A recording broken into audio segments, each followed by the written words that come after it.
Welcome to Penetanguishene. It's an Ojibwe name, meaning land of rolling white sands, or something of sorts.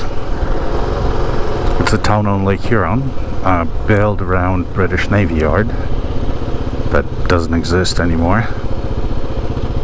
Oh, this building here, they used to make army boots, hand-stitched,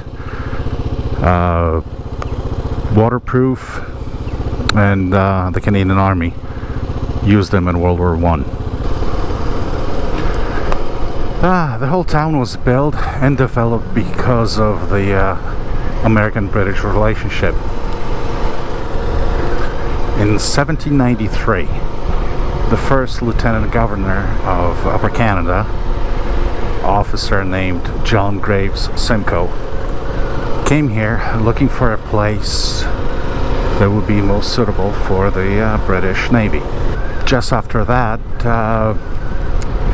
the British gave Fort Niagara to the Americans, and thus the capital of Upper Canada, New York, was within cannon fire of Fort Niagara, potentially hostile nation. Simcoe moved the capital from Newark, today's Niagara-on-the-Lake, to York, today's Toronto. Governor Simcoe feared that the Americans could land here, Americans from Michigan, let's say, could land on the shores of Lake Huron and attack the capital of York, which is less than 100 miles south of here. Penetanguishene was perfect for a naval base because of the narrow passage into the bay. The British Navy base was not completed till 1817. By 1820 they had 20 vessels patrolling the area. St. James.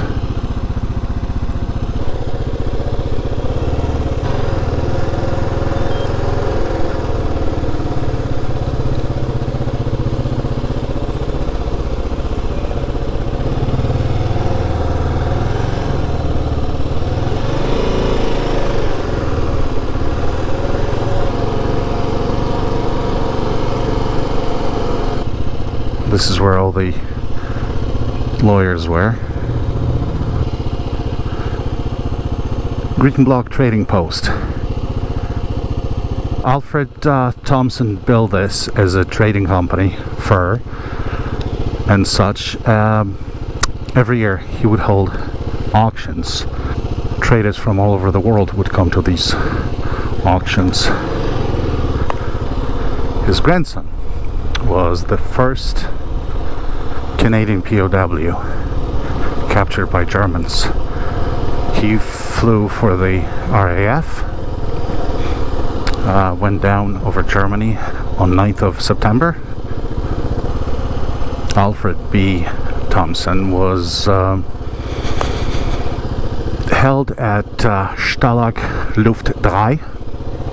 And if you speak German, I apologize. He took part in the Great Escape. He was the 68th POW to exit the tunnel, captured by the Germans. He was one of the lucky ones who were not executed. This is the house built by Alfred A. Thompson, and this is the house where his grandson Alfred B. Thompson grew up. And the house next to it, Gordon House, was first log house in, oh, it says there, George Gordon House, first log house built in Penetanguishene. Looks a little different now. And Gordon was one of those Drummond Island inhabitants who came here in 1828. When in 1828 the British or Canadian-American border was redrawn, Drummond Island on Lake Huron changed hands, became American, and the inhabitants, mostly French-speaking, 75 families moved here. They wanted to remain Canadian. Later on in 1840, some families from Quebec came, and well, now the French-speaking population of Penetanguishene is about 15%. That's an old fire hall and council chamber. And right ahead of me, there's St. Anne's Church. The bells, Catholic Church. The bells are from France, apparently.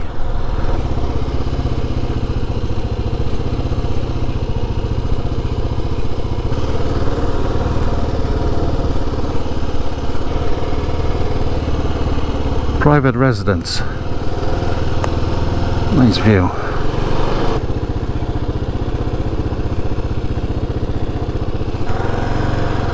This nice building is Benson House, built in 1905. Centennial Museum. This used to be a general store, from food all the way to hardware, run by Carl Beck Company. Let's look at the plaque. He came out of Germany. His name was Carl, but locals called him Charles. So the plaque says C. Beck Manufacturing Company. Here, people who were employed by Beck could buy things with the tokens. They called them Beck bucks.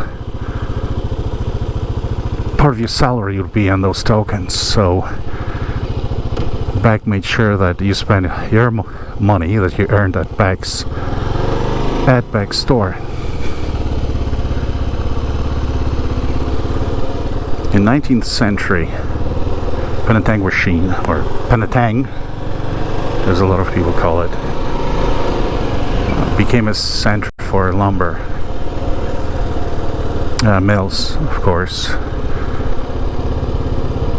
The lumber would be coming here from Canadian side of Lake Huron. They would build huge rafts made out of hundreds or thousands of logs, and they would ship them down the lake to Penetanguishene.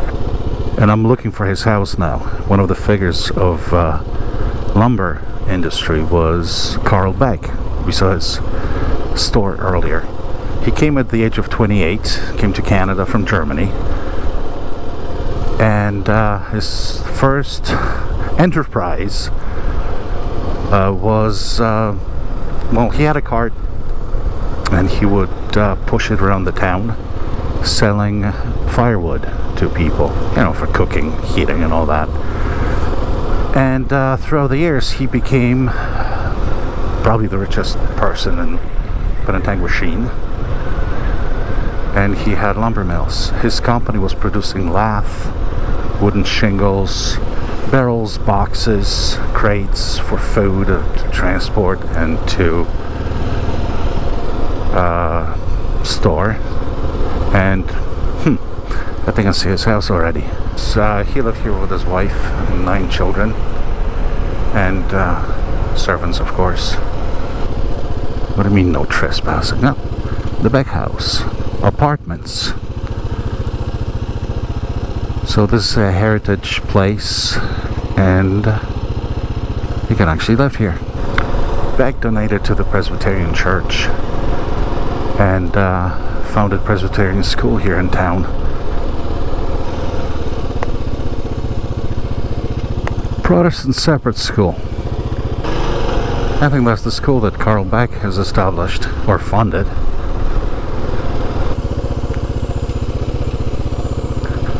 Presbyterian Cemetery.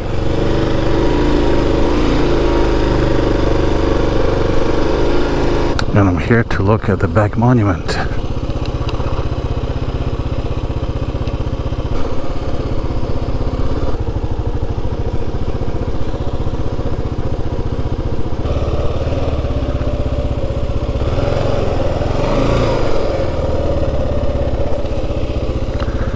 St. James on the Line.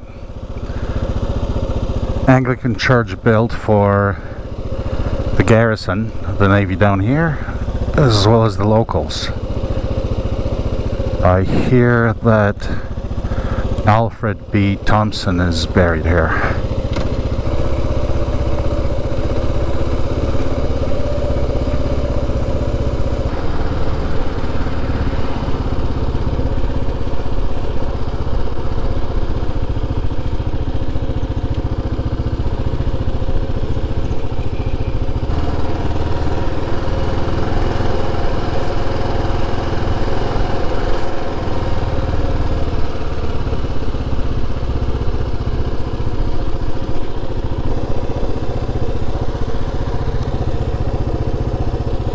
This was my short trip to Penetanguishene.